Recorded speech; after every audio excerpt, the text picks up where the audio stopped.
Estamos iniciando nuestra sesión número 2 del curso de Teología Sistemática y ya hemos empezado a abordar el día martes pasado la, eh, el tema de la antropología. Hoy vamos a continuar y vamos a mirar algo sobre la constitución del ser humano. Bueno, como una manera de iniciar nuestra sesión de hoy, quiero introducir esta parte y que nos sirva como enlace entre nuestra primera sesión y nuestra sesión de hoy. Dice la visión bíblica sobre el ser humano. Bueno, básicamente en la escritura tenemos dos visiones en cuanto a a la constitución del ser humano. Una de ellas proviene, por supuesto, de la herencia hebrea y el otro proviene, por supuesto, de la herencia griega. Pero la que más eh, predomina, por supuesto, en el Antiguo Testamento es la hebrea, por supuesto. Esto sería bastante lógico de pensar. Y en el Nuevo Testamento, aunque las evidencias nos hacen ver que la que predomina es la parte de la herencia griega, en el fondo los escritores, siendo de pensamiento hebreo, pues no es esta herencia que ellos van a tener, de una u otra manera se va a reflejar también en el Nuevo Testamento. Entonces, aunque en apariencia los textos del Nuevo Testamento nos van a dar una visión doble, es decir, una visión que corresponde a la herencia griega, siempre debemos estar atentos porque muchas veces lo que se está moviendo de fondo también es la herencia hebrea. Bueno, pero ¿a qué nos referimos con esta parte de de la herencia en ambos casos? Bueno, en el caso de la herencia griega, la visión sobre el ser humano, y es algo que empezamos a ver el martes pasado, es que la visión griega eh, ve al ser humano en una doble composición, lo que es el cuerpo y lo que es el alma. Pero, por supuesto, tenemos que hacer algunas precisiones. Dice, número uno, la parte corpórea, infinita, que básicamente para los griegos, para la visión griega, la parte corpórea es finita y está sujeta a decadencia. Y veíamos, o bueno, comenzamos a ver un poquito de cómo en los griegos la concepción del ser humano se vuelve un tanto dualista. ¿Qué quiere decir esto? Dualismo quiere decir dos componentes que integran una unidad, pero que a veces estos componentes son opuestos. Es decir, mencionamos la parte de que el alma estaba aprisionada en el cuerpo era como una especie de cárcel para el alma, y una vez que el cuerpo fenecía, que el cuerpo moría, entonces el alma quedaba liberada, se liberaba y volvía a esa dimensión interna a la cual pertenece.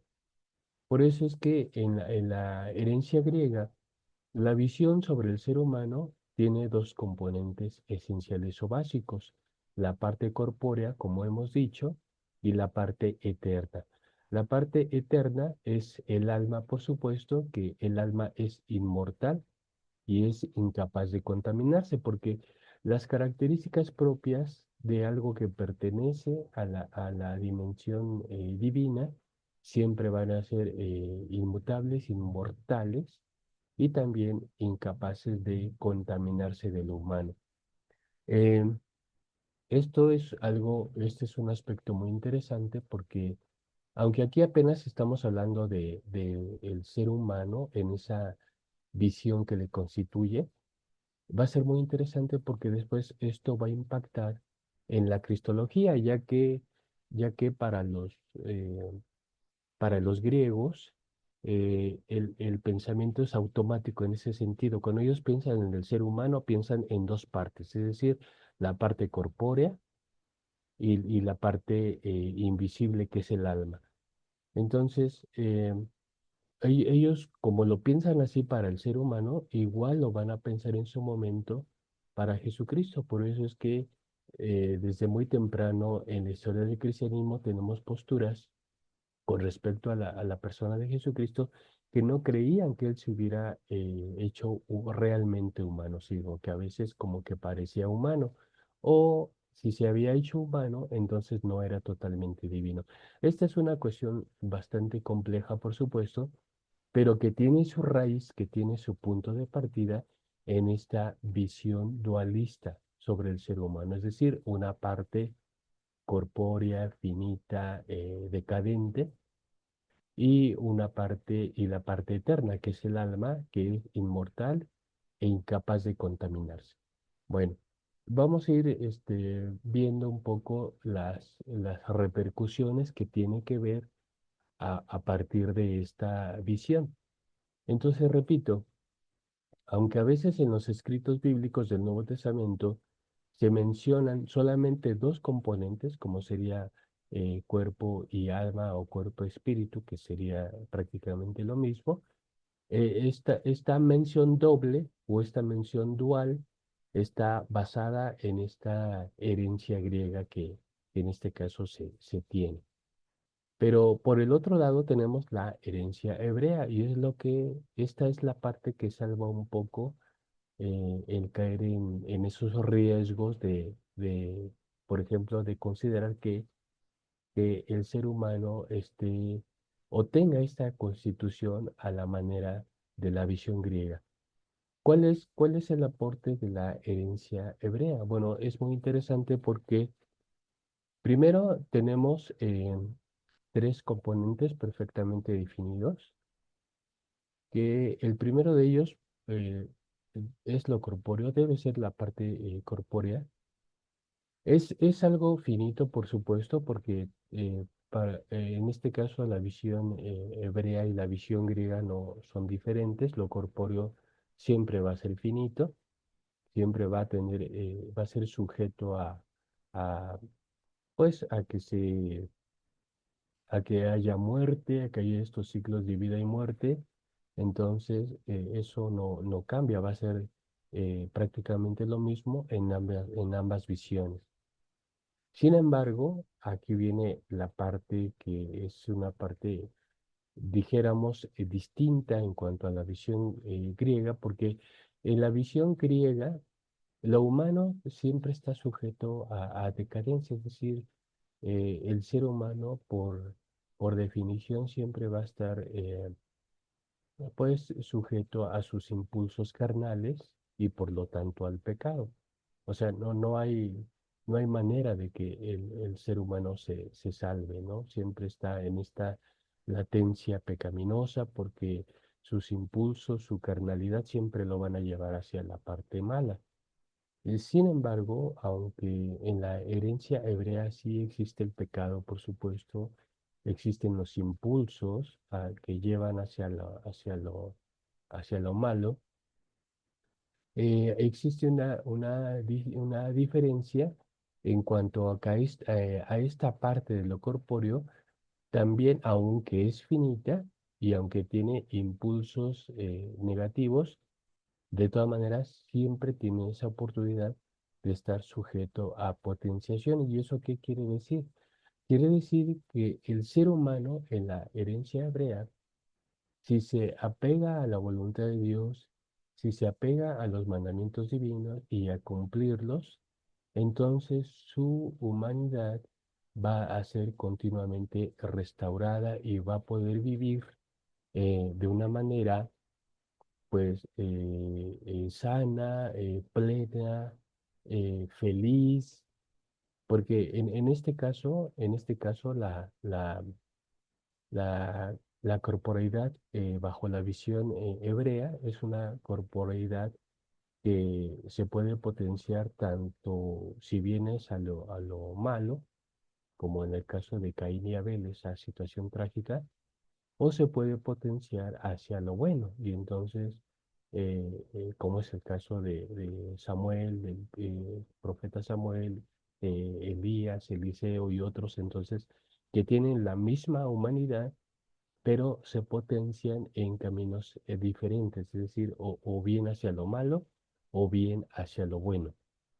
Pero esto, repetimos, en la herencia griega no existe porque bajo la visión griega, lo corpóreo, el cuerpo siempre va a tender hacia lo malo, siempre. Por eso es que una parte en esta evolución de la fe cristiana en el primer siglo, una parte de los creyentes le resultaba muy confuso que Jesús se hubiera hecho hombre o se hubiera encarnado, que el Hijo de Dios se hubiera encarnado, porque para ellos el cuerpo era esencialmente malo, pecaminoso. Entonces era muy confuso para ellos esa idea de que el Hijo de Dios se hubiese encarnado, porque era como tomar eh, pues fácilmente o en automático esa inclinación natural hacia el pecado. Pero sabemos que, como dice la Escritura, Jesús fue tentado en todo, pero sin pecado.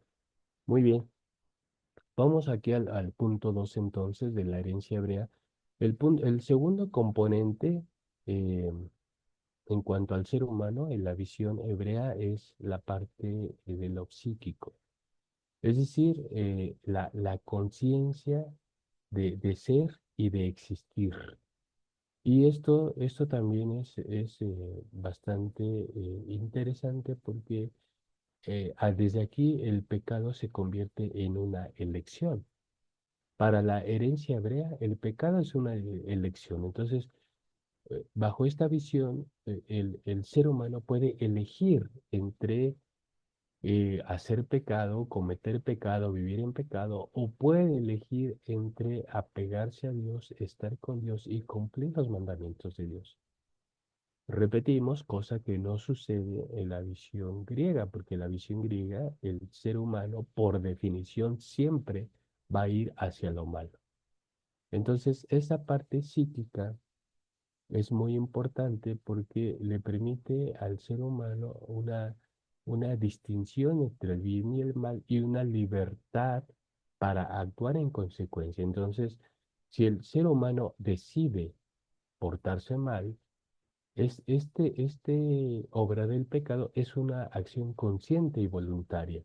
No es algo que su cuerpo malo lo lleve, como sería el pensamiento griego, sino que esto es muy importante porque esta parte psíquica, esta parte consciente, y aquí viene la inteligencia que Dios da al ser humano como un elemento pues muy especial.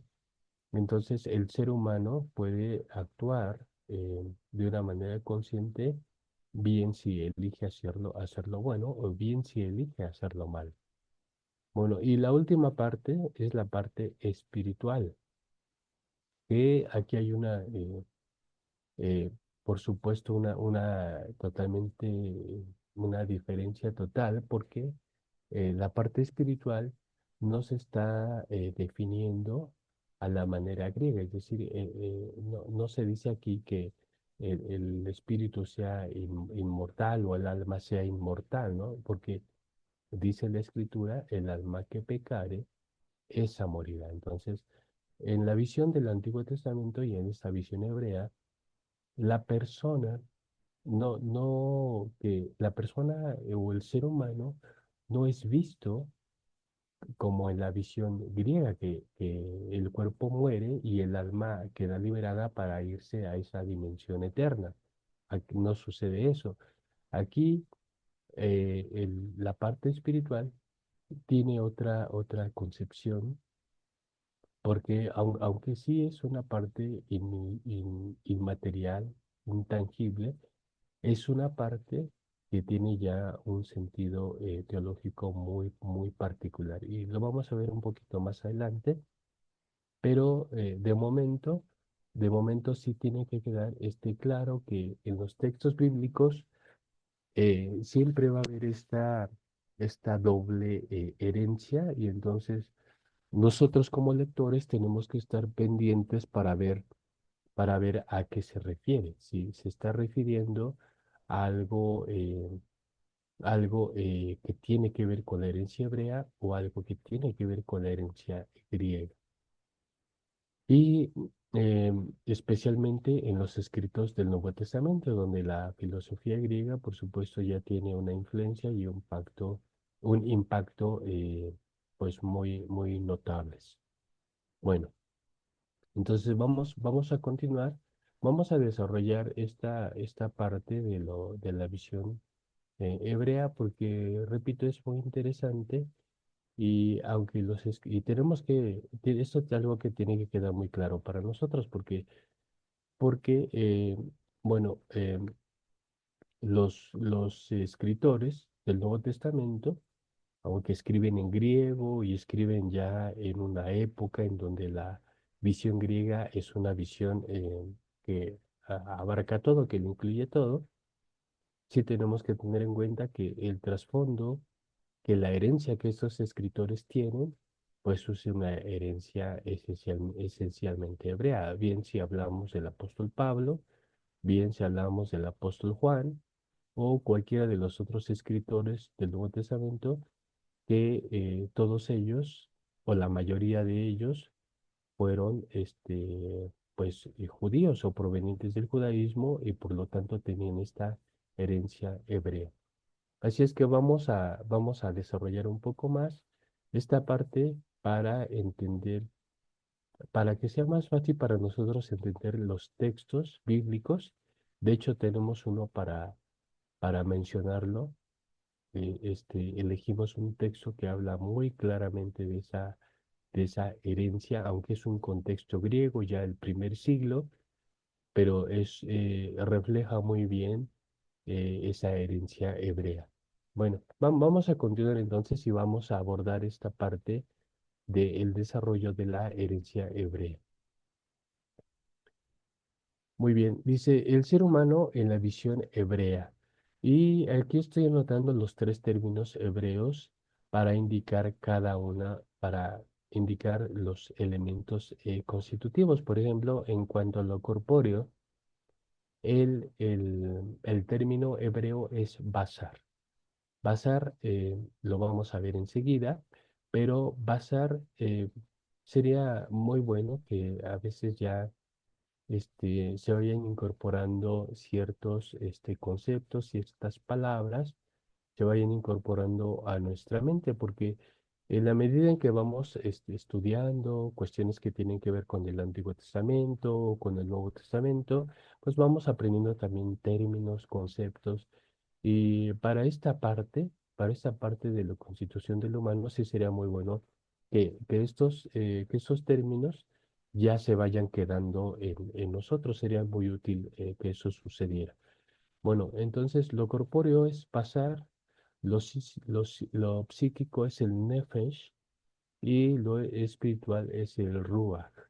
Creo que ruach, quizá no tanto nefesh o basar, pero ruach es un concepto que quizá nos resulte más familiar. Sin embargo, repito, tienen que quedarse esos tres conceptos ya anclados en nuestra mente.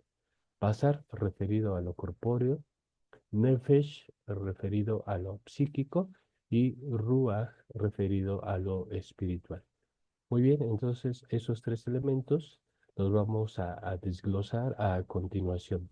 Pero repetimos, es la visión hebrea esencialmente, porque ya dijimos que la visión griega solamente son dos elementos, el cuerpo y el alma. Y el cuerpo es finito y sujeto a decadencia, mientras que el alma es inmortal y que incapaz de contaminarse.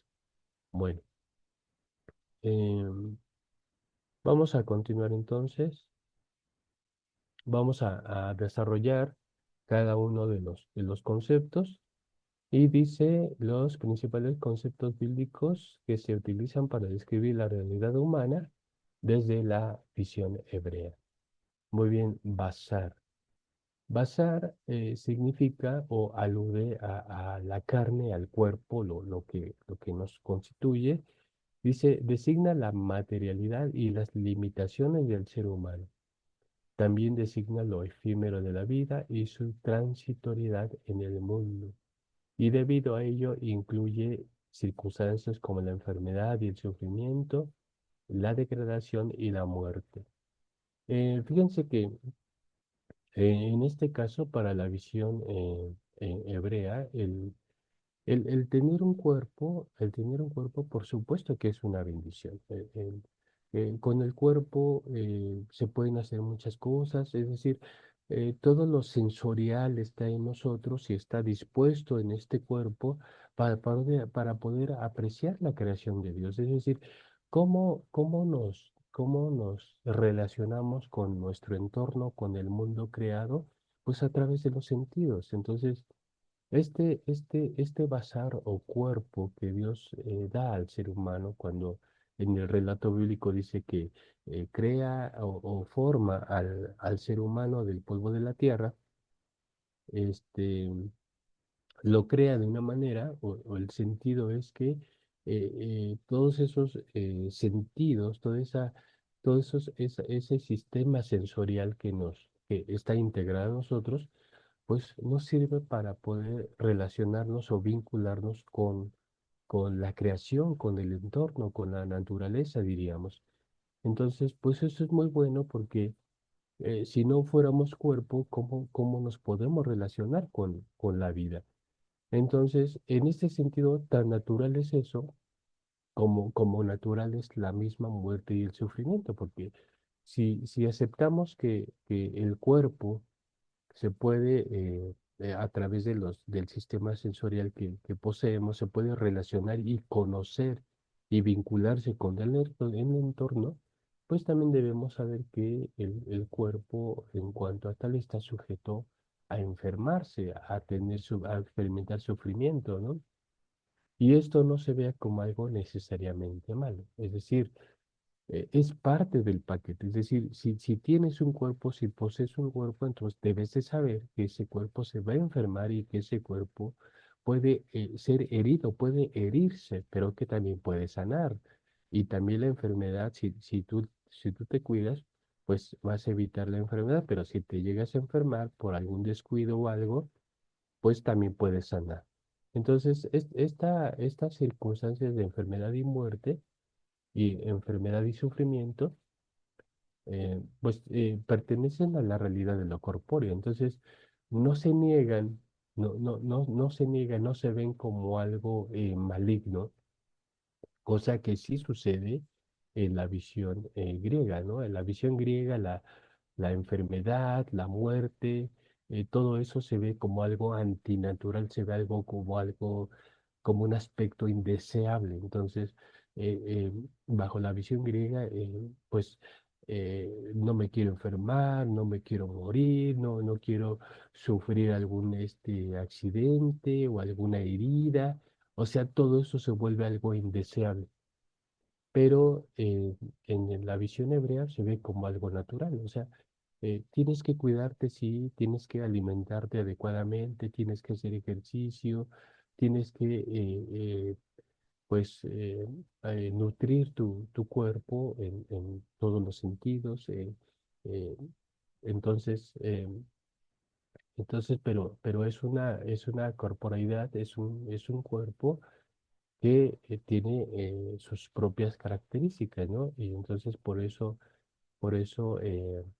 digamos que no se ve como una tragedia o no se vería como una tragedia esta cuestión de las vicisitudes de la vida, ¿no? Es como dice el Eclesiastés, hay tiempo de nacer y hay tiempo de morir, hay tiempo de sembrar y tiempo de cosechar, hay tiempo de abrazar y tiempo de alejarse. Es decir, la vida es un paquete de innumerables cosas que vienen a nosotros y que tenemos que saber vivir en su justa dimensión.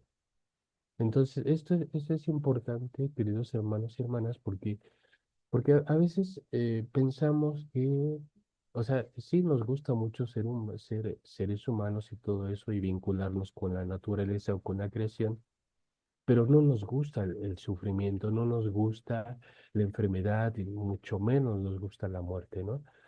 Y no lo digo porque nos tenga que gustar, pero lo estoy diciendo porque es un paquete, porque es parte de, en esa visión hebrea, todo es parte de, o sea, si tienes un cuerpo, pues ese cuerpo va a irse con los años, va a irse degradando. De ti depende que tengas una, diríamos hoy, una vida de calidad, pero cuidando el cuerpo.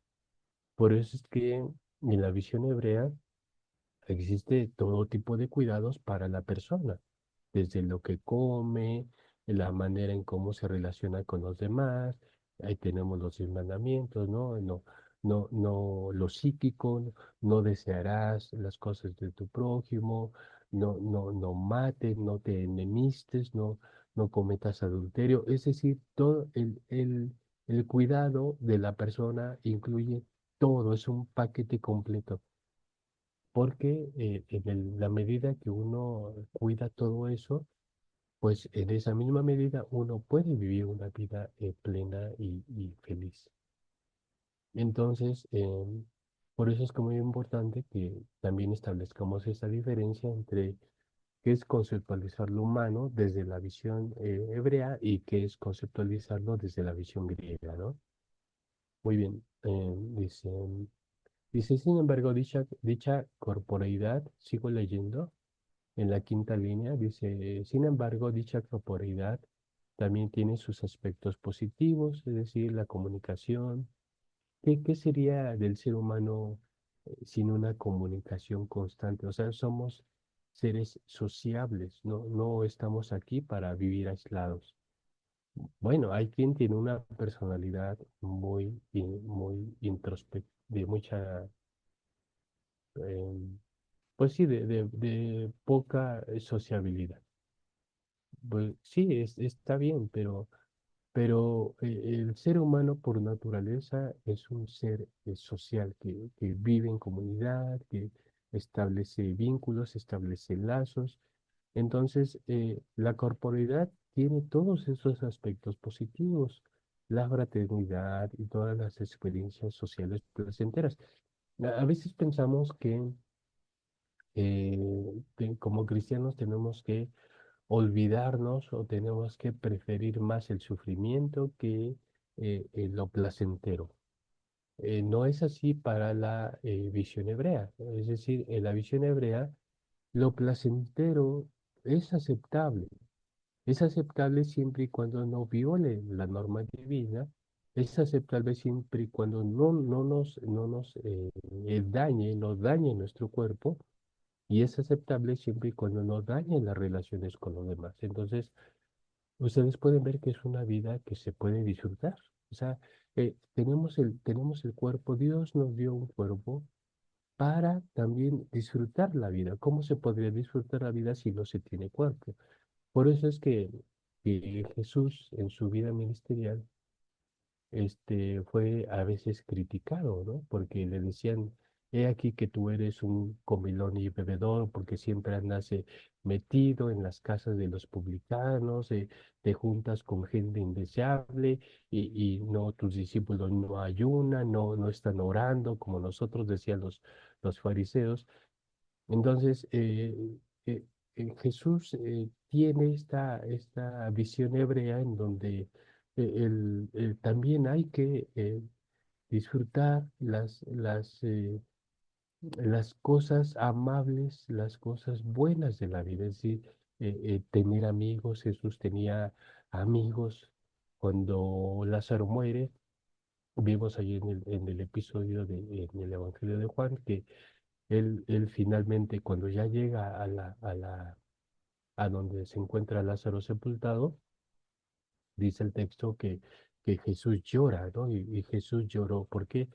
Porque eran buenos amigos para él, porque según la evidencia, muchas de las ocasiones en esos tránsitos que Jesús tenía de andar para aquí y para allá, predicando el Evangelio, más de una vez coincidió en quedarse allí en la casa de Lázaro. Entonces, había esta amistad, había esta fraternidad, había dijéramos, esta vida social del Señor que le gustaba estar con las personas, le gustaba compartir con ellos y por eso muchos lo invitaban a que compartiera los alimentos, a que estuviera ahí, porque era una bendición para ellos. Entonces, toda esta parte de lo corpóreo, pues tiene muchas cosas que resultan una bendición en sí.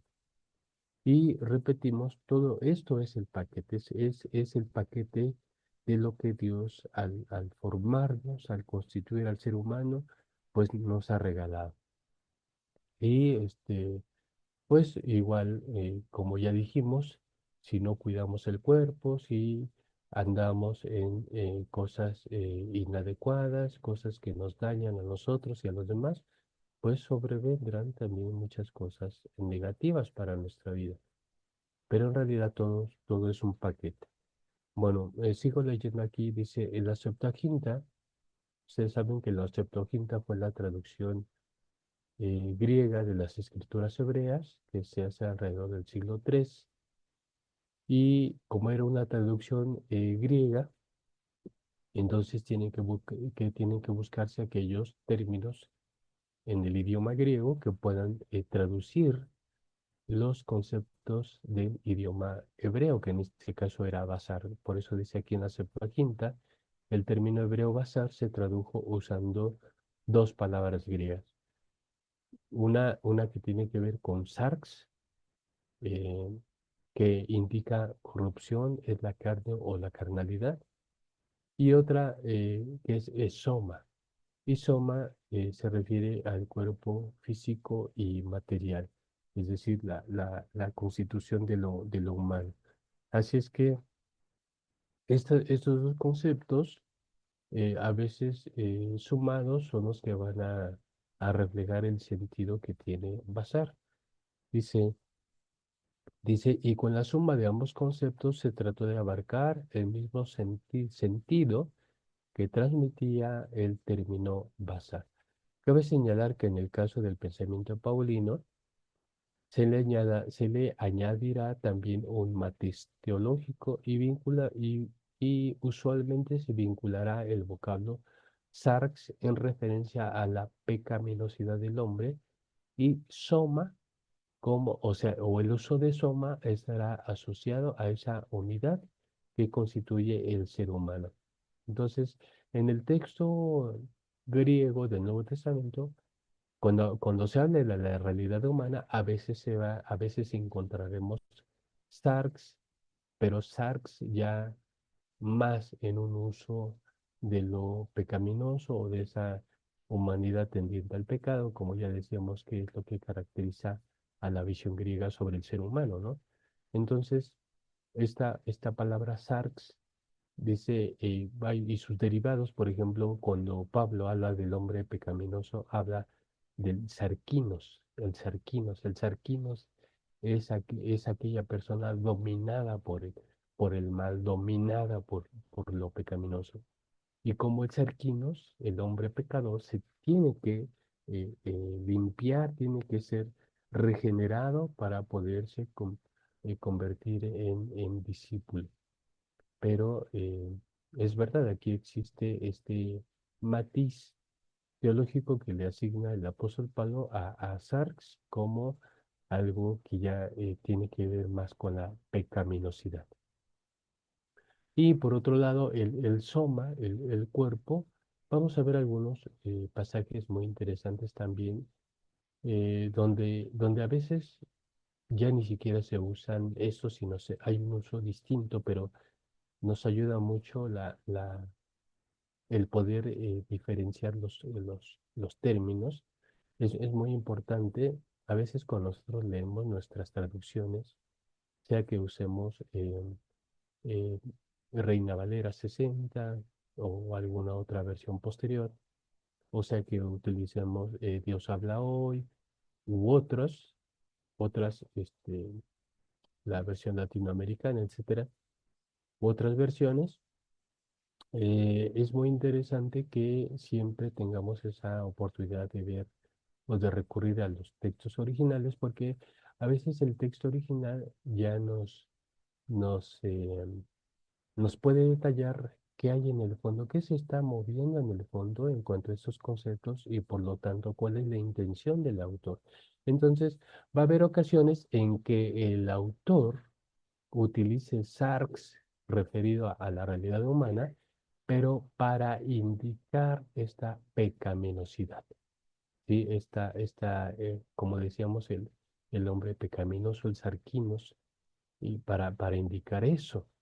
Pero habrá ocasiones en que utilice el término soma para referirse simplemente al cuerpo, a lo corpóreo, sin necesariamente estar enfatizando la parte pecaminosa, pero eso solamente se puede distinguir o se distinguiría en la observación de los originales o del texto griego y no tanto de las traducciones. A veces las traducciones no nos permiten esa, hacer esa diferenciación con los términos que puedan aparecer. Bueno, pero entonces este concepto de bazar es, repetimos, muy interesante porque incluye todo, incluye el cuerpo con sus limitaciones, enfermedad, sufrimiento, muerte, degradación, es parte del paquete, no es algo que se niegue, es algo natural y que simplemente hay que cuidarnos, hay que cuidar al cuerpo. Y viene también esta otra parte de de lo, de lo de la felicidad, del disfrute, de la, del vincularnos a través de nuestro sistema sensorial, vincularnos con los placeres de la vida, porque todo eso es agradable, ¿no? Eh, Hay muchos textos en el Antiguo Testamento que nos invitan, si uno ya está casado, nos invitan a tener una vida de pareja plena, si uno es padre o madre, nos invita a vincularnos de una manera adecuada con los hijos, con la sociedad, ahí tenemos los 10 mandamientos, en fin. Entonces, es una concepción, es una visión de la vida que incluye todo, ¿no? Y ya dependerá de cada quien qué es lo que decide tener. Si decide tener más enfermedades porque no se cuida, no cuida el cuerpo. Si decide tener mucho sufrimiento, bueno, es que establece relaciones inadecuadas con los demás y no se valora a sí mismo. Y bueno, sobre la muerte, pues todos, incluso la persona que creamos más buena, pues va a morir. O sea, no solamente mueren los malos, o no solamente la muerte es una circunstancia que llega a los malos, o sea, la muerte va a llegar para todos. Entonces, pero en tanto no llega esa muerte, en tanto no llega ese momento, pues hay que vivir una vida agradable, apegada a las normas divinas, construyendo siempre cosas benéficas para nosotros mismos y para los demás, porque pues eso es la vida. Muy bien, entonces en cuanto al término bazar, que se refiere a toda esa corporeidad, bueno, es esta parte. Vamos a pasar a la siguiente. Esta siguiente parte es el nefesh. Ya decíamos que eh, eh, tiene ya un otro sentido que va sumando a esa constitución del humano. Dice nefesh. Nefesh es aliento, soplo. Literalmente significa aliento o soplo, pero designa el aliento vital, designa la vitalidad en el ser humano y también se entiende como el centro de la conciencia y el asiento de la existencia personal. Decíamos la semana pasada que somos los seres humanos y bueno, hasta ahorita la información que tenemos sobre eso es que solamente el ser humano tiene esa capacidad consciente del ser, es decir, solo el ser humano hace filosofía, solo el ser humano nos preguntamos por qué estamos en este mundo, para qué venimos a este mundo y cuál es el propósito de nuestra vida. El resto de los seres creados solamente existen y subsisten, hacen todas las acciones que realizan, pues son para subsistir. Pero la existencia del ser humano es una existencia plenamente consciente y es una conciencia también moral, por supuesto. Dice, la Septuaginta la tradujo por pneuma. La palabra nefesh, o el término griego, perdón, hebreo nefesh, que ya decíamos que es esta eh, existencia consciente de la persona, se tradujo en este caso al griego utilizando el concepto de pneuma. Y pneuma es espíritu. Dice, aunque siempre con el riesgo de caer en la postura de la dicotomía griega, lo que ya habíamos estado insistiendo y sí me gusta insistir mucho sobre eso porque esta dualidad o dicotomía que es lo mismo, algo dicotómico es cuando son dos elementos opuestos. Esto dicotómico significa que es como si en nuestro ser humano estuviesen dos fuerzas continuamente en lucha. Y estas dos fuerzas, la una nos lleva hacia lo bueno y la otra nos lleva hacia lo malo.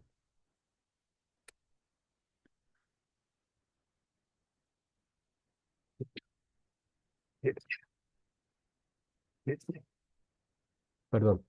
Entonces, pensar que nosotros, si abrazáramos esta concepción griega de que en mí operan dos fuerzas, el bien y el mal, y entonces a veces soy guiado por el bien y a veces soy arrastrado por el mal, entonces, pues siempre indican una poca disposición ética de la persona, porque eh, a veces decimos, bueno, es que yo me porto mal porque caí en tentación y el tentador pudo más que yo, entonces me llevó hacia hacer las cosas malas y que Dios no quiere, y por eso tengo que orar para que Dios me guíe, su espíritu me guíe, tengo que ayunar para no caer en tentación y todo eso. Entonces, cuando conducimos la vida en esa concepción dualista, en esa concepción dicotómica ay, pobre de mí, porque a veces gana el mal y a veces vence el bien, pero la mayoría de las veces gana el mal. Esa es una posición, es una postura que no permite, que no permitiría una ética correcta, una ética tal y como Dios la pide, porque ahí no hay responsabilidad, ahí yo simplemente soy víctima, o soy víctima de Satanás, o soy víctima del Espíritu de Dios. Entonces, pues mi deseo es que siempre fuera yo víctima del Espíritu Divino, pero la realidad muestra que termino siendo víctima de lo que Satanás quiere.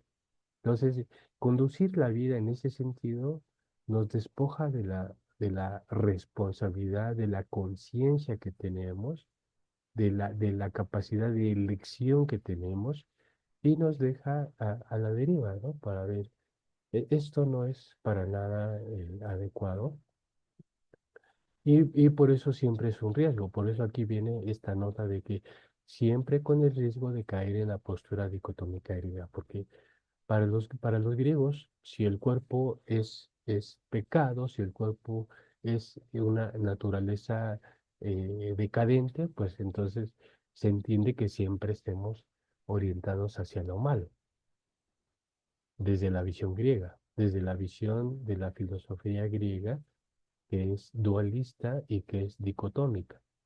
Pero desde la visión hebrea, hay una capacidad consciente en el ser humano.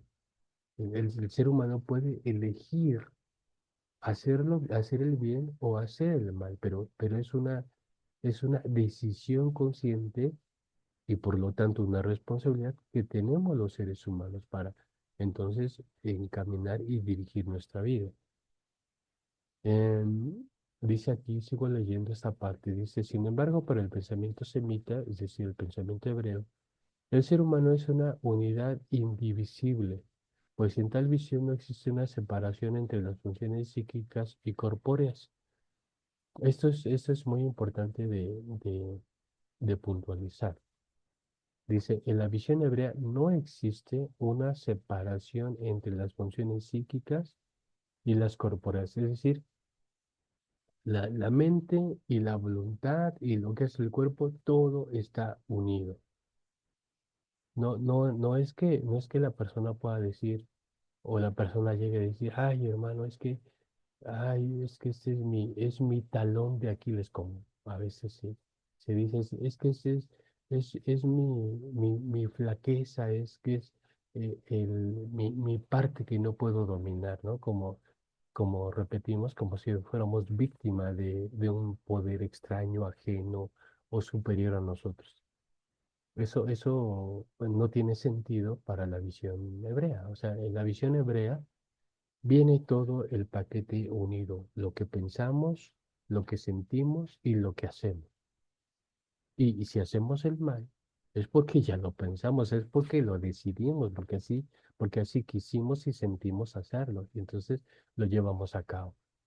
Pero no es eso de que ay, me arrastró Satanás, no, no, esa es una irresponsabilidad. Entonces, pero fíjense aquí cómo estoy haciendo cita de dos pasajes donde nos muestra eso, esta unidad.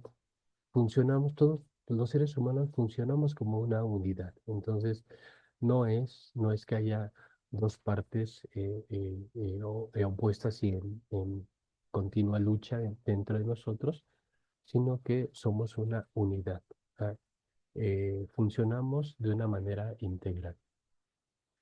Por ejemplo, aquí en Marcos 8:35 dice, el que quiera salvar su vida, y por eso les decía yo que a veces es útil observar el original y no solamente conformarse con la traducción. Dice, el que quiera salvar su vida, la perderá. Pero aquí en el griego, nosotros sabemos que la palabra griega para vida, la palabra griega para vida es zoe.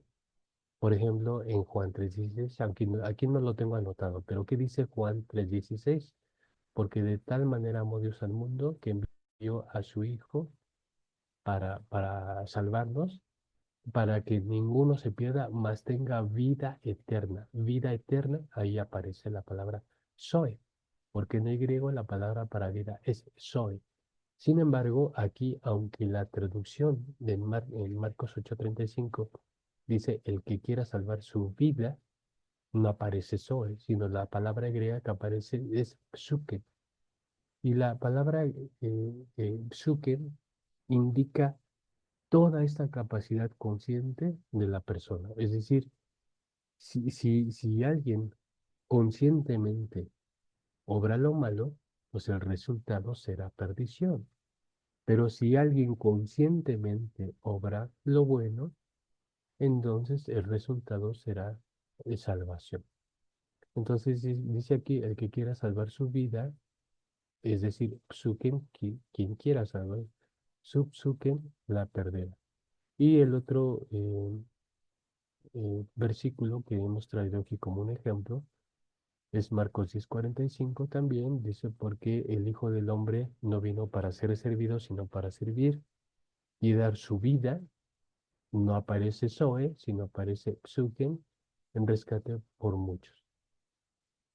Porque si hubiera aparecido Zoe, si hubiera aparecido muchos de los lectores de este tiempo, del primer siglo, hubieran pensado, vino a dar su cuerpo, porque ustedes saben, hemos estado insistiendo en eso, que para los griegos hay dos componentes, el alma y el cuerpo. Entonces, si el alma es inmortal, entonces no vino a dar el alma, que vino a dar el cuerpo. Entonces, una persona, un creyente del pensamiento griego diría, vino a dar su cuerpo en rescate por mucho, que dice que nomás la única parte que murió es la material, murió el cuerpo. Y eso es lo que nos está salvando. Y eso doctrinalmente no es correcto. porque cuando Jesús muere, muere completamente. O sea, todo lo que él era, muere. Y entonces por eso dice la escritura que Dios Padre le levanta de entre los muertos. ¿Sí? O sea, y esto, por supuesto, repetimos, es para los del pensamiento griego de aquella época resultaba un poco confuso porque ellos decían, bueno, el ser humano solo tiene dos componentes, alma y cuerpo. El alma es inmortal y el cuerpo sí es mortal. Entonces, ¿qué es lo que murió? Murió solo el cuerpo. Por eso es que, por eso es que aquí en este tipo de versículos no se anota que haya muerto solamente el soma o que la zoe, la vida, se haya extinguido, sino que es toda esa persona consciente, todo el psuken refleja toda esa unidad consciente que incluye lo corpóreo, incluye el aliento vital, incluye lo espiritual, todo, este, es lo que actúa, ¿no? O sea, no son cosas que vengan separadas o que estén separadas o que estén en continua lucha u oposición, no. Por eso es que, repetimos, en algunos casos sí es muy importante ver el sentido del original, del texto griego, para poder ver qué es la palabra que se está utilizando allí. Muy bien, entonces, esta parte, el nefesh, entonces, es esta existencia consciente, racional y donde lo volitivo, donde la voluntad eh, actúa, ¿no? Es una persona responsable que toma sus decisiones, no es aquella persona que siempre está diciendo pretextos de que fue tentado y que sucumbió porque su carne es débil, ¿no? Aquí es una persona totalmente responsable de sus actos, como lo fue Jesús, por supuesto. Bueno, este es el concepto de Nefesh. Entonces vamos a pasar al último concepto de la concepción o de la visión hebrea. Esta parte igual también resulta muy interesante, el Ruach. Dice, Ruach es literalmente aire, viento, brisa. Dice, se refiere a aquella fuerza externa con que se ha identificado al ser humano y que desde la antigüedad está ligada a la presencia de Yahvé o la presencia de Dios. Fíjense cómo los primeros dos términos hebreos, es decir, el basar, que es lo corpóreo, y el nefesh, que es la capacidad consciente. Esos dos primeros términos o esos dos primeros elementos nos vinculan, al ser humano nos vinculan con nuestro entorno, con la creación, con nuestra comunidad, con nosotros mismos. Pero en el caso del Ruach, el Ruach nos vincula con esa realidad superior. Por eso aquí dice una fuerza externa, una potencia externa, porque va a ser lo que nos enlace, lo que nos vincule, lo que nos lleve, en este caso, a tener una relación con Dios. Por eso el Ruach, como tercer elemento constitutivo de lo humano, es muy importante, porque a través de este tercer elemento nosotros podemos vincularnos con Dios y con toda esa realidad divina. Dice, el Ruach, por excelencia, es esa potencia divina que genera y produce vida. Recordemos que también Dios es visto, o las acciones de Dios en este mundo son vistas a través de la actividad de su Ruach. Es decir, el Espíritu de Dios, como dice en el relato creacional, dice que el Espíritu de Dios se movía sobre la faz de las aguas. Es decir, esa presencia activa de Dios en el mundo, en la realidad humana o en la realidad material, se manifiesta a través del Ruach, el Espíritu de Dios. Pero también, así como existe o como hay el Espíritu de Dios, también existe el espíritu del ser humano, el espíritu del hombre. Y en este sentido, el Ruach humano y el Ruach divino pueden vincularse. Por eso es que el apóstol Pablo en los escritos del Nuevo Testamento dice que su espíritu habla a nuestro espíritu para saber cómo debemos pedir las cosas o qué es lo que debemos hacer de lo que Dios nos pide. Entonces, esto en la visión hebrea y la visión bíblica es muy, muy importante porque el Ruach es esa eh, latencia que hay en nosotros para orientarnos hacia lo divino, orientarnos hacia Dios. Y esta es la razón de que explicaría, o que muchas veces explicaría, la cuestión de los impulsos religiosos en el ser humano. Sabemos que desde los estudios de la sociología, de la antropología y de la psicología, el fenómeno religioso es un fenómeno muy antiguo y ha tenido muchas manifestaciones a lo largo de la historia y en las distintas regiones del mundo. Así es que tenemos actividad religiosa desde épocas muy primitivas en el ser humano y que hoy día, a pesar del avance del conocimiento, de la ciencia, de la tecnología y todo eso, el impulso de lo religioso no ha desaparecido. Incluso el psicólogo, el gran psicólogo eh, Carl Gustav Jung explicaba que el fenómeno religioso está anclado en el ser humano, forma parte del ser humano, independientemente de cuál sea esta manifestación religiosa.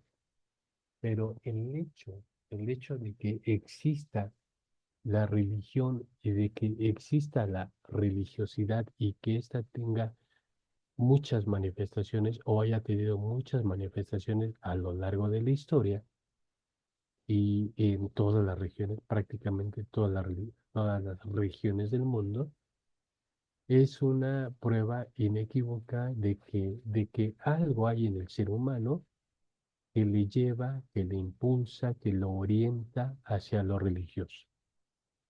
Entonces, eso ha sido plenamente identificado desde el campo de la psicología, eh, mucho más en el campo de la sociología, el fenómeno religioso siempre ha estado presente en las comunidades humanas, en los grupos humanos desde las épocas más antiguas. Entonces, pero aquí, en esta parte, teológicamente, vemos que el Ruach, esa parte espiritual que hay en el ser humano, es la parte que lo va a orientar siempre hacia la realidad divina. Y eso es muy importante y también es muy interesante. Dice, dice, mm, dice, Ruach tiene un sentido profundamente teológico. Este concepto Ruach tiene un sentido profundamente teológico y al mismo tiempo también tiene una acentuada vertiente antropológica, es decir, ubica la procedencia de la existencia humana en orientación a algo superior. Por eso, es decir, hacia Dios, al Creador, por eso se habla de, por eso la Escritura habla del ser humano como el único ser creado que es portador de la imagen de Dios. Y esto, aunque se hace desde la fe, aunque se hace desde el campo de la religiosidad, es muy válido porque nos orienta a nosotros, los seres humanos, no solamente como una parte el orden creado, aunque somos obviamente parte de ese orden creado y nuestra constitución está, tiene su origen en esa creación, porque el sentido es que del polvo de la tierra, es decir, de los elementos ya existentes, Dios forma al ser humano, es decir, también está ese sentido de vinculación de nosotros mismos con el resto de la creación, que también es algo muy importante.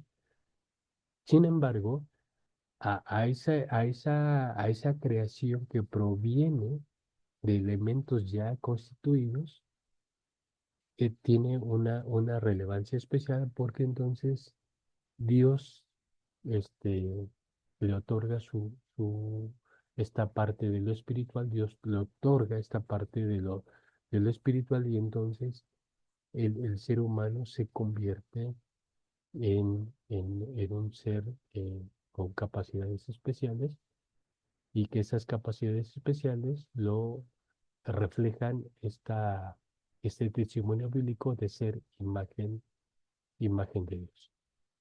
Bueno, dice, um, porque ser imagen de Dios crea un vínculo entre criatura y creador. El que como seres humanos seamos imagen de Dios, aunque esto venga del testimonio bíblico y sea un testimonio de fe, indica por otra parte indica o explica nuestros impulsos religiosos, pero también por otro lado explica por qué tenemos que tener una responsabilidad y una mayordomía o una acción que no nos puede llevar simplemente a vivir una vida biológica guiada por los impulsos, como sucede con la mayoría de los seres vivos, ¿no? La mayoría de los seres vivos llevan una vida guiada solamente por sus impulsos de supervivencia, cosa que en el ser humano no puede ser así porque entonces quedaríamos solamente al nivel de los animalitos. Pero la capacidad con la que hemos sido dotados, es decir, esa imagen de Dios, esa tremenda capacidad con la que fuimos dotados, nos eleva a una responsabilidad y a una acción superior. Por eso es que es muy importante tener mucha claridad sobre este concepto del Ruach, porque es un sentido de vida que está orientado hacia el creador y hacia los motivos de ese creador con nosotros. Bueno, este Ruach también ubica la constitución interior de su ser, es decir, nuestra necesidad profunda de Dios. Em, Hay una espiritualidad que es inherente al ser humano.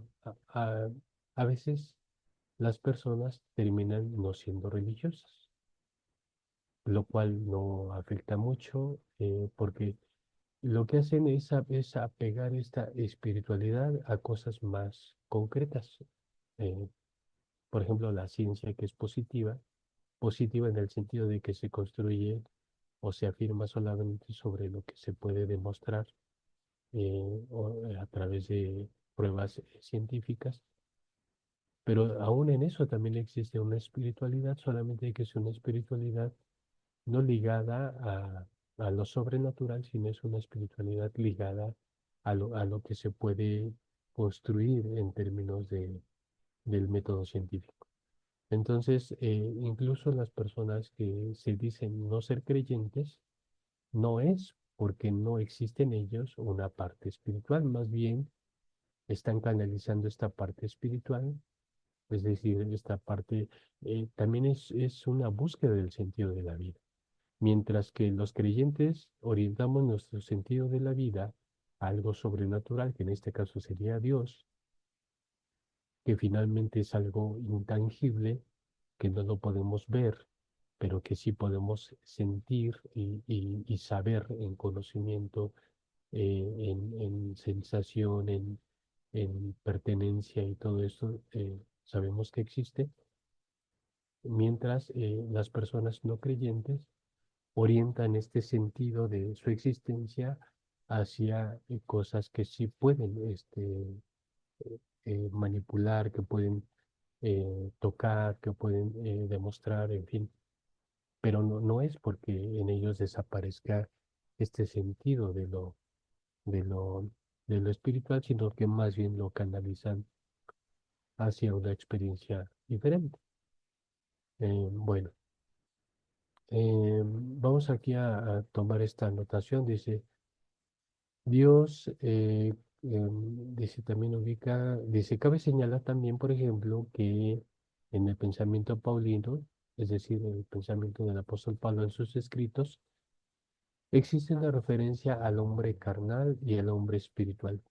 Pero este es ya en el contexto de del pensamiento griego. No, porque acuérdense que la mayor parte de los creyentes que van a fundar y van a constituir las iglesias en la segunda mitad del primer siglo, la mayoría de ellos, si no es que la gran totalidad, provienen del gentilismo. Y en el gentilismo la visión que predomina sobre el ser humano es la visión griega. Entonces, por eso es que para el apóstol Pablo, en sus escritos, va a ser esta referencia entre hablar del hombre carnal y el hombre espiritual, o como en su carta a los Gálatas que dice, y este es el fruto del espíritu y ese es el fruto de la carne. El fruto de la carne, es decir, todas aquellas acciones que surgen y que provienen de la pecaminosidad o de una persona alejada de Dios, y el hombre espiritual, es decir, el fruto, producto, acciones, pensamientos, etcétera, decisiones que tienen que ver o que provienen de una persona apegada al Evangelio, al reino y a una vida espiritual transformada. Así es que esta parte que también va a notarse en muchos de los pasajes de los escritos paulinos, tiene como trasfondo también esto que hemos estado señalando de manera insistente, que a veces eh, existe una visión doble, dualista, griega sobre el ser humano, pero que nosotros también tenemos que estar conscientes de que hay una visión hebrea y que muchas veces esta visión hebrea subsiste incluso sobre la visión griega. Pero como el público a quienes escribe el apóstol Pablo, hemos dicho, muchos de ellos, o la mayoría de ellos, proviene del gentilismo, donde predomina la visión griega, entonces por eso el apóstol Pablo tiene que emplear estos términos de el hombre carnal y el hombre espiritual. Pero diríamos, bueno, ¿y cómo lo aplicamos en nosotros? O sea, no es que diríamos, no es que ya lo hemos estado señalando, no es que en un servidor exista un hombre espiritual y un hombre carnal, y que esos dos hombres, el espiritual y el carnal, están en constante lucha y a veces gana el espiritual o a veces gana el carnal. O sea, no se trata de eso, porque si lo planteáramos así, entonces nosotros estaríamos abrazando la postura de la filosofía griega con este dualismo, y no estaríamos, y estaríamos haciendo caso omiso a la visión hebrea donde constitutivamente somos una unidad, y esta unidad que somos decide o toma elección de vida sobre hacer o algo bueno, hacer algo malo, y por lo tanto es responsable en ambos casos. Bueno, ok. Bueno, ahora vamos a pasar a una parte un tanto diferente para hablar, para entrar un poquito ya sobre esta cuestión que hemos estado señalando sobre bueno, sí, un poco sobre la realidad del pecado y del hombre pecador, pero por eso es importante que estas cuestiones queden claras para nosotros, sobre, sobre cuál visión vamos a estar enfatizando más o vamos a estar adoptando para la interpretación de la vida cristiana. Muy bien, bueno, entonces vamos a pasar a esta parte. Dice, bueno, lo que les decía del pasaje que utiliza los conceptos griegos, pero para reflejar esta realidad del pensamiento hebreo. Y este pasaje en especial es muy interesante, Primera de Tesalonicenses 5:23, porque para empezar, la primera carta a los tesalonicenses es dentro de esta génesis de los escritos cristianos en el primer siglo. Se dice que fue la primera carta que el apóstol Pablo escribió, antes que Romanos, antes que Gálatas, antes que Corintios. La primera carta que el apóstol Pablo escribió fue esta primera carta a los tesalonicenses. Y se dice que quizá no solamente haya sido el primer escrito pablino, sino también el primer escrito cristiano. Es decir, que incluso los evangelios o el resto de las otras cartas de Santiago, de Pedro, en fin, sino que es muy probable que la primera carta a los tesalonicenses, junto con el Evangelio de Marcos, hayan sido los primeros escritos cristianos presentes en el primer siglo. Así es que tiene mucho valor esta carta, porque también si la tomamos como la primer carta escrita, no solo por Pablo, sino por el resto de los evangelistas o el resto de los apóstoles, entonces tiene mucho valor porque ya refleja el sentido que teológicamente se quiere dar al ser humano. Vamos a verlo, dice, en este pasaje tenemos un ejemplo de la visión antropológica cristiana cuyo punto de partida es, por supuesto, la visión hebrea. ¿Qué dice Primera a Tesalonicenses 5:23? Dice, y que el Dios de la paz los santifique plenamente. Y que el Dios de la paz los santifique plenamente para que ustedes se conserven irreprochables en todo su ser. En todo su ser. ¿Y qué es todo su ser? El espíritu, el alma y el cuerpo. Exactamente lo que hemos visto en la visión hebrea, es decir, el basar, cuerpo, basar, alma sería el psuque y el espíritu sería el ruach. Entonces, vean ustedes cómo, aunque el apóstol Pablo le escribe a un público gentil con esta visión griega sobre el ser humano, él les está comunicando la visión hebrea en estos tres elementos que son importantísimos para entender la constitución del humano, es decir, el espíritu, el ruach, el alma, que es el psuque, o el nefesh, si utilizamos la palabra eh, hebrea, espíritu ruach, alma nefesh y cuerpo basar. Entonces dice que Dios les conserve irreprochables en todo su ser hasta el regreso de nuestro Señor Jesucristo.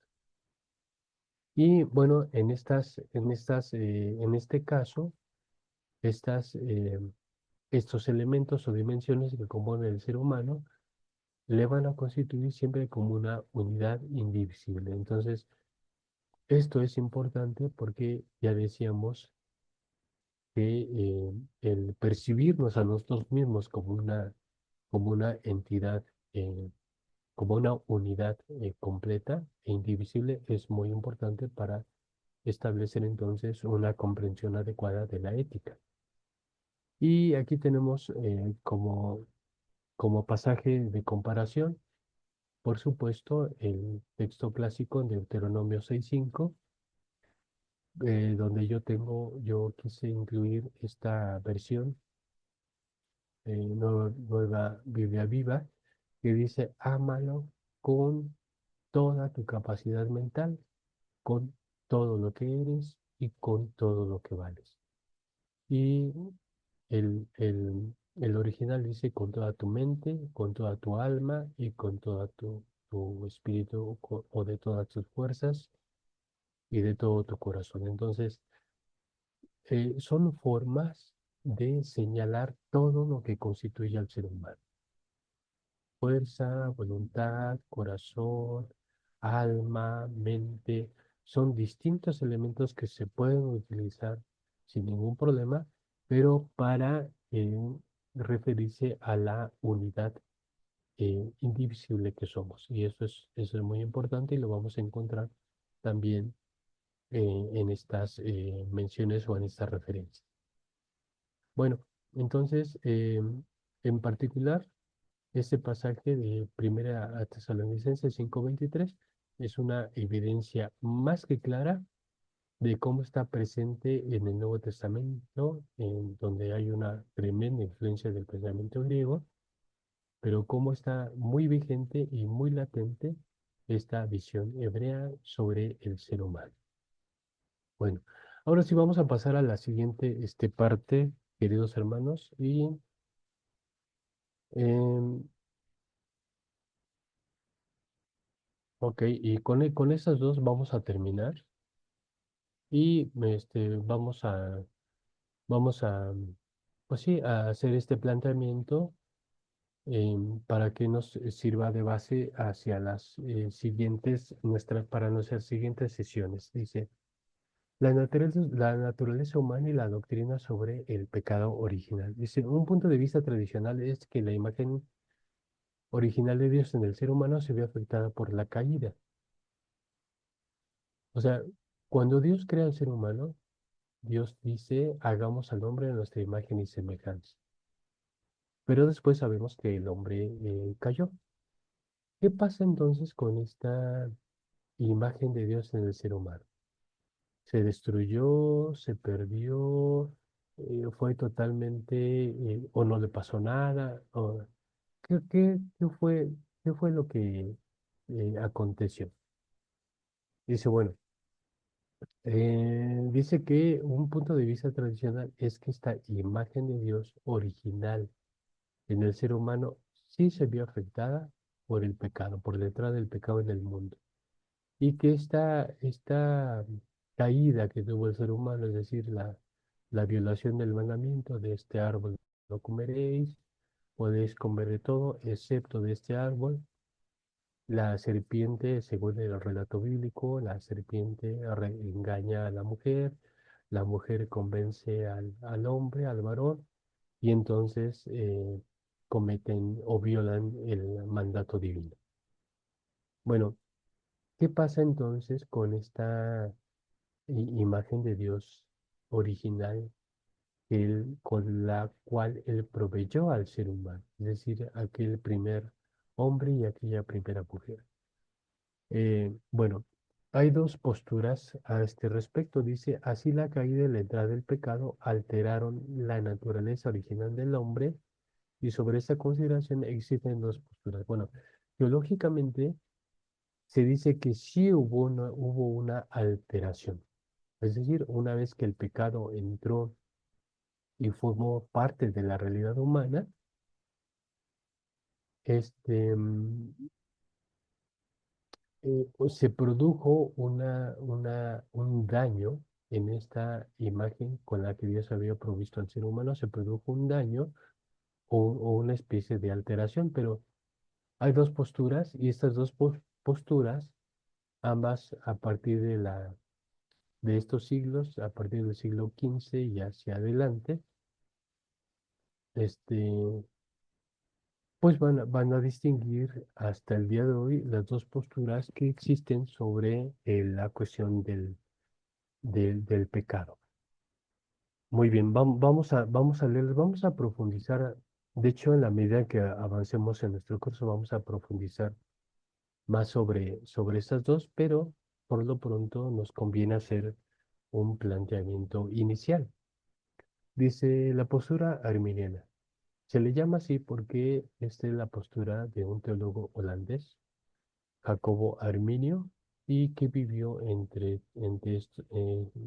estos años, 1560 y 1609. Bueno, Arminio señalaba que la naturaleza original del ser humano sí se vio afectada, pero solo parcialmente, no en su totalidad, sino solo parcialmente, quedando sus capacidades intelectuales y morales disminuidas, pero funcionalmente aceptables todavía. Quiere decir que el ser humano sí sufrió un daño en su imagen con la que Dios le proveyó.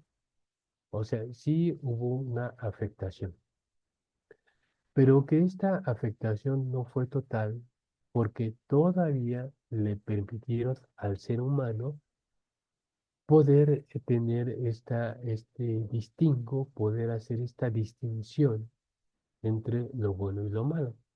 Porque si el ser humano hubiera sido afectado en su totalidad, como va a ser la siguiente postura, diría Jacobo Herminio, si el ser humano quedó afectado en su totalidad, entonces ya no había más nada que hacer, o sea, habría perdido su capacidad de elección, había perdido su capacidad volitiva, su voluntad, y simplemente y ya de continuo habría sido arrastrado hacia el mal, hacia lo malo.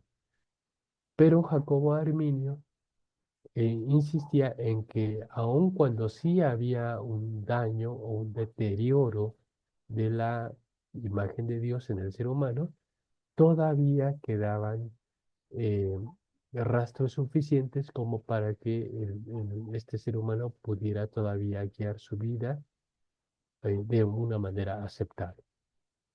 Ahora, en sentido opuesto, vemos la postura de Juan Calvino. Juan Calvino, un teólogo francés, más o menos también por la misma época, señalaba que la afectación de la caída fue total. O sea, es una postura diferente. No es que para Juan Calvino haya sido una afectación parcial, como argumentaba Arminio, sino que para Juan Calvino la afectación había sido absoluta. Dice, y debido a ello quedó destruida en el hombre la imagen de Dios, y con ello entonces perdió su capacidad para buscar a Dios y hacer el bien. Eh, por supuesto, a lo largo del tiempo, a lo largo de la historia, esas dos posturas han encontrado ecos en grupos, en personas, en confesiones. Y hasta el día de hoy existen, eh, a lo mejor si ya no se mencionan por nombre, o sea, le preguntas a alguien, ¿qué tan pecador puede ser el ser humano? Y alguien puede decir, totalmente. O sea, el hombre puede ser tan pecador y es tan pecador que no tiene esperanza alguna de poder hacer el bien, excepto que Dios lo salve, excepto que Dios lo restaure. O sea, vas a encontrar esa postura. O a lo mejor encuentras esta otra, donde le preguntas a alguien, a algún creyente, le preguntas, oye, ¿tú crees que el ser humano es capaz de hacer algo bueno? Y te va a decir, bueno, sí, el ser humano, aunque pues se cometió pecado, cayó de la gracia de Dios, fue echado del huerto del Edén, pues todavía tiene alguna capacidad para elegir hacer cosas buenas y todavía es capaz de hacer algo bueno. Quizá no bueno en un grado como Dios quisiera, pero sí, el ser humano todavía es capaz de hacer cosas buenas, cosas aceptables, porque pues vemos a personas que, aunque no van a la iglesia, aunque no son creyentes, aunque no profesan una religión, pues tratan de llevar una vida recta, una vida donde no afectan a otros, no son borrachos, no insultan a nadie, son respetuosos con... Yo tengo unos vecinos que son así, que son muy respetuosos, que incluso me han ayudado cuando yo necesito, y pues no son creyentes, entonces yo creo que sí, que el ser humano sí puede hacer todavía cosas buenas. Entonces vas a encontrar posturas que sean así, posturas que alguien diga, no, no, el ser humano es lo peor, está en perdición constante. O posturas donde digan, no, es que el ser humano sí, sí puede hacer alguna cosa buena. Bueno, son posturas, repetimos, que a lo mejor nadie va a decir, bueno, es que yo tengo la postura calvinista y la postura de Juan Calvino es que el ser humano es incapaz de hacer algún bien. Y nadie va a decir, ah, bueno, es que yo cuando tengo la postura de Arminio, tengo la postura arminiana en donde sí, el ser humano sí se vio afectada su naturaleza, su imagen de Dios, pero todavía es capaz de hacer algunas cosas buenas. Entonces, nadie va a decir eso, pero lo que sí van a decir y lo que sí se va a dejar ver es que va a haber dos posturas, una en donde se diga que el ser humano es pecaminoso total y absolutamente, y otra postura donde diga, no, pues sí, el ser humano comete pecado, pero también como tiene capacidad de elección, puede elegir no hacer lo malo y puede elegir, por lo tanto, hacer el bien. Entonces, vas a encontrar estas dos posturas, repito, y son las dos posturas que se han movido a partir de entonces y que muchas veces, e incluso sin darnos cuenta, pueden estar vigentes en nosotros hoy día, ya sea que digamos en nosotros en lo personal o en nosotros en nuestras comunidades que se muevan esos tipos de postura. Incluso sería un ejercicio muy interesante que digo, como un ejercicio de reflexión, que pudiéramos hacer la pregunta entre nuestra comunidad de fe, pudiéramos hacer la pregunta, oye, ¿tú crees que el ser humano, excepto por el Espíritu de Dios, excepto por la ayuda divina, ¿tú crees que el ser humano pueda hacer algún bien? Y alguien dirá, pues no, creo que si no fuera por el Espíritu de Dios, si no fuera por la presencia de Dios, si no fuera por la bendición de Dios o la gracia de Dios, el hombre sería incapaz de hacer algo bueno. Bueno, esa es la postura calvinista. Y que alguien dijera, bueno, no, yo creo que sí, que incluso hay personas que pues no están en la iglesia como nosotros, pero pues no son personas tan malas porque yo los he visto y son personas que tienen un testimonio aceptable, un testimonio de vida aceptable, aunque no vengan a la iglesia como nosotros. Bueno, pues eso sería una postura arminiana.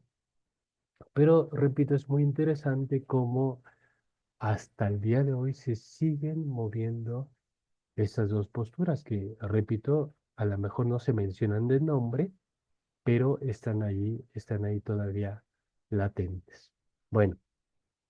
Todo esto, queridos hermanos, es esto y lo siguiente, esta cuestión de los tipos de posturas que hay en cuanto a una antropología negativa, positiva o media, es lo que ya vamos a empezar a abordar sobre el tema del pecado, porque hablar sobre el ser humano es irremediablemente también tener que abordar el tema del pecado y de esta latencia que hay bueno, que hay en nosotros sobre lo malo, porque si dijéramos, si por otro lado dijéramos, no, es que el pecado es algo, es una ilusión, el pecado es